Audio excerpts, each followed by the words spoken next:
வணக்கம். திருவொற்றியூர் கான்காட் பகுதியில் தனியார் வங்கிக்கு சொந்தமான 8 கோடி பணம் பிடிக்கப்பட்டு விசாரணைக்கு பின்பு திருப்பி அனுப்பப்பட்டது.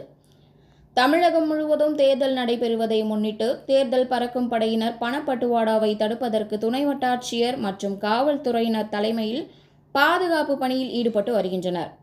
இந்நிலையில் திருவொற்றியூர் பேசின் சாலை கான்காட் பகுதியில் நேற்று இரவு தேர்தல் பறக்கும் படையை சேர்ந்த உதவி செயற்பொறியாளர் வேதபவானி தலைமையில் உதவி ஆய்வாளர் வெங்கடேச பெருமாள் மற்றும் பறக்கும் படையினர் வாகன சோதனையில் ஈடுபட்ட போது திருவொற்றியூர் பகுதியில் HDFC வங்கிக்கு பணம் எடுத்து வரப்பட்ட வாகனத்தில் சுமார் 8 கோடி பணம் இருந்தது.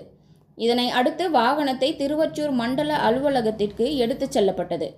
இதனை திருவொற்றியூர் தேர்தல் நடத்தும் அலுவலர் பத்மநாபன் மற்றும் ARO அர்ஜுனன் ஆகியோர் தலைமையில் விசாரணையை மேற்கொண்டனர். விசாரணையில் வங்கிக்கு செல்லும் ஆவணங்களை காண்பித்து 8 கோடி கொண்டு வந்த வாகனத்தை எடுத்துச் சென்றனர். திருவொற்றியூர் பகுதியில் 8 கோடி பிடிபட்டது அனைவரிடமும் பரபரப்பை ஏற்படுத்தியது.